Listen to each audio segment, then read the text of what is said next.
கர்த்தர் நல்லவர், அவர் கிருபை என்றும் உள்ளது. ஆண்டவராகிய இயேசு கிறிஸ்துவின் நாமத்தினால் உங்கள் ஒவ்வொருவருக்கும் அன்பின் வாழ்த்துக்கள்.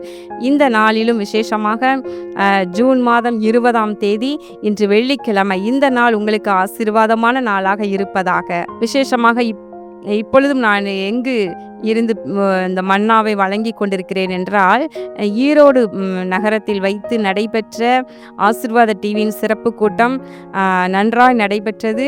அந்த ஹாலில் வைத்து உங்களோடு கூட நான் பேசி கொண்டிருக்கின்றேன். ஈரோடு கூட்டத்தையும் கர்த்தர் ஆசீர்வதித்தார். ஷார்ட் டைமில், அதாவது ஒரு நாள் முன்தினம்தான் சொன்னோம். ஆனால் தேவ பிள்ளைகள் இன்றைக்கு ஆவலோடு கூட வந்திருந்ததை நீங்கள் இப்போ பார்க்குறீங்க. கர்த்தர் அருமையாக ஆசீர்வதித்தார். வந்திருந்த ஒவ்வொருவரும் ஆசீர்வாதங்களை பெற்றுக்கொண்டு திரும்பினர்.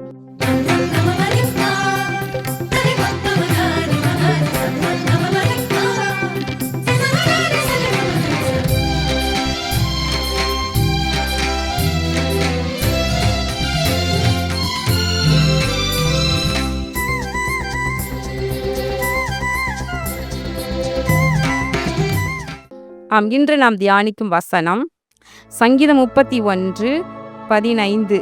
என் காலங்கள் உமது கரத்தில் இருக்கிறது, என் சத்துருக்களின் கைக்கும் என்னை துன்பப்படுத்துகிறவர்களின் கைக்கும் என்னை தப்புவியும். இங்கு சங்கீதக்காரனாகிய தாவீது இவ்விதமாக சொல்லுகின்றார். தேவனை பார்த்து, என்னுடைய காலங்கள் உம்முடைய கைகளில் இருக்கின்றது, உம்முடைய கரங்களில் இருக்கின்றது. அவருக்குள்ளதான் எவ்வளோ திட்டமான ஒரு வெளிப்பாடு. நம்முடைய காலங்கள் ஆண்டவருடைய கைகளில் இருக்குது. எனவே நாம் அந்த காலங்களை குறித்து நம்ம பயப்படவே தேவையில்லை. நமக்கு வழியிலே நம்மளுடைய கர்த்தர் நியமித்திருக்கின்ற ஓட்டத்தை முடிக்க முடியாமல் ஏதாகிலும் தடை வந்து விடுமோ வாழ்க்கையில், அதாவது பலவீனங்கள், வியாதிகள் அல்லது ஏதாகிலும் ஒரு பிரச்சனை வந்து நம்ம முன்னேற முடியாமல் அப்படியே இருந்து விடுவோமோ, நம்முடைய ஜீவனுக்கு ஏதாயிலும் சேதம் வந்து விடுமோ என்றெல்லாம் கூட பல விதத்தில் திகிலோடு கூட கடந்து போய் கொண்டிருக்கலாம். பயத்தோடு சத்துரு பயத்தை கொண்டு வருவான்.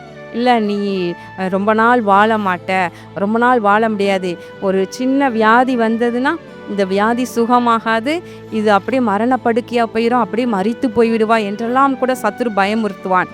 ஆனால் ஒன்று தெரிந்திருக்க வேண்டும், உங்களுக்கு நமது காலங்கள் கர்த்தருடைய கரங்களில் இருக்கின்றன. இங்கே தாவீது சொல்லுகின்றார், என் சத்துருக்களின் கைக்கும் என்னை துன்பப்படுத்துகிறவர்களின் கைக்கும் என்னை தப்புவியும். அவர் இப்படி சொல்லி எப்படி ஜெபம் பண்றாரா, ஆண்டவரே என்னுடைய காலங்கள் உடைய கையில் இருக்குது, நீர் என்னை சத்துருக்களுடைய கைக்கு என்னை தப்புவியும், என்னை துன்பப்படுத்துகிறவர்களுடைய கைக்கும் என்னை தப்புவியும் என்று சொல்லி ஜெபம் பண்ணுகின்றார். இந்த சங்கீதத்தின் முன்பகுதியில் பார்த்தோமானால் அவர் என்ன புலம்புகிறாராம், எனக்கு இறங்கும் கர்த்தாவே, நான் நெருக்கப்படுகிறேன், துக்கத்தினால் என் கண்ணும் என் ஆத்துமாவும் என் வயிறும் கூட கருகி போயிற்று, என் பிராணன் சஞ்சலத்தினாலும் என் வருஷங்கள் தவிப்பினாலும் கழிந்து போகிறது.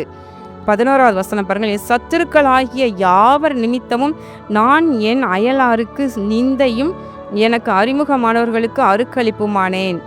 பாருங்கள் 12வது வசனத்தில், செத்தவனை போல் ஆனேன், எல்லாராலும் மறக்கப்பட்டு உடைந்த பாத்திரத்தை போல் ஆனேன் என்று சொல்லுகின்றார்.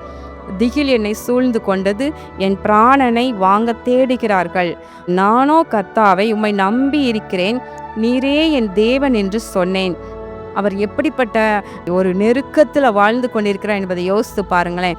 உடைந்த பாத்திரம் போல் ஆனேன், என் காலங்கள் சஞ்சலத்தினால தவிப்பினாலே இப்படி கடந்து போய்கிட்டே இருக்குது என்று சொல்லி புலம்புகிறார்.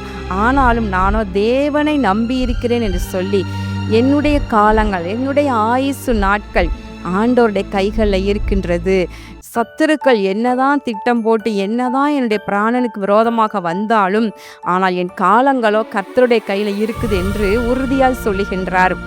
பிரியமானவர்களே, இயேசு மகாராஜாவும் கூட இந்த பூமிக்கு வந்த பொழுது அவரை அநேக தரம் நம்ம பார்க்கிறோம், நாசரேத்தூர் உயர்ந்த மலையில் கொண்டு போய் அவர் தள்ளிவிட பார்த்தார்கள் என்று பார்க்கிறோம், சொந்த ஊராரே.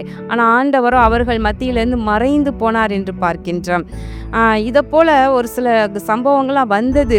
ஆனாலும் கூட கர்த்தருடைய வேலை, அதாவது தேவனுடைய வேலை வந்து தேவனுடைய கைகளில் தன்னுடைய ஆவியை ஒப்பு கொடுக்கும் வரைக்கும் ஒருவரும் அவரை ஒன்றும் சேதப்படுத்த முடியாது என்பதை பார்க்கின்றோம். சிலுவையில் அறையும் பொழுது கூட, அறைந்து சிலுவையில் இருந்து கூட ஆண்டவர் சொல்றாரு, பிதாவே உம்முடைய கைகளில் என்னுடைய ஆவியை ஒப்புவிக்கிறேன் என்று சொல்லி பிதாவின் கைகளில் தன்னுடைய ஆவியை ஒப்புவித்து தான் அந்த மரணத்தினூடே போகின்றார். பிரியமானவர்களே, நம்முடைய காலங்களும் கர்த்தருடைய கையில் இருக்குது. அதை சத்துரு தொட முடியாது, உங்களை தொட முடியாது, உங்கள் பிராணனுக்கு ஒரு சேதம் பண்ண முடியாது. எனவே பயப்படாதீங்க, எதை கண்டும் பயப்படாதீங்க. கண்களை மூடி ஜெபம் பண்ணுவோமா? எங்கள் அன்பின் பரலோக பிதாவே, இதோ இந்த நாளிலும் நாங்கள் தியானித்த உம்முடைய வார்த்தையின்படி எங்களுடைய காலங்கள் உம்முடைய கைகளில் இருக்கின்றது. எனவே வேண்டாத பயத்துக்கும் திகிலுக்கும் உடைய பிள்ளைகளை நீர் ஆண்டவர் விலக்கி பாதுகாத்தருளும். சத்துருக்களினால் வருகிற துன்பங்கள் ஆண்டவரே, இவைகளுக்கெல்லாம் துன்பப்படுத்துகிறவர்களினால் வருகின்ற வேதனைகளுக்கெல்லாம் நம்முடைய பிள்ளைகளை காத்து கொள்ளுவீராக, தப்புவிப்பீராக, அருமையாய் நடத்துங்க. இந்த ஜெபத்தை இரட்சகராகிய இயேசு கிறிஸ்துவின் நாமத்தினாலே ஏறெடுக்கின்றேன் நல்ல பிதாவே, ஆமேன். பிரியமானவர்களே, விசேஷமாக இன்று 20ஆம் தேதி இந்த நாளிலும் கூட ஓசூர் பட்டணத்தில் வைத்து நம்முடைய ஆசீர்வாத டிவியின் சிறப்பு கூட்டம் நடைபெற இருக்கின்றது.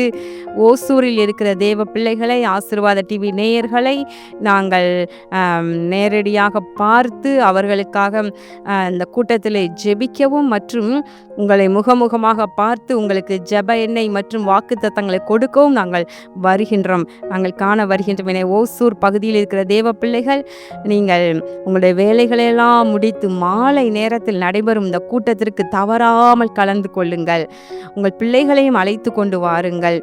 நாளைய தினம் வெள்ளூரில் வைத்து நம்முடைய ஆசீர்வாத டிவியின் சிறப்பு கூட்டம் நடைபெற இருக்கின்றது. வேலூர் பகுதியில் வாழ்கின்ற அன்பு தேவ பிள்ளைகளை நாங்கள் அன்போடு அழைக்கின்றோம். குடும்பமாக வாருங்கள். கர்த்தர் உங்களுக்கு பெரிய காரியங்களை செய்வார். கர்த்தர் உங்களை ஆசீர்வதிப்பாராக. ஆமேன்.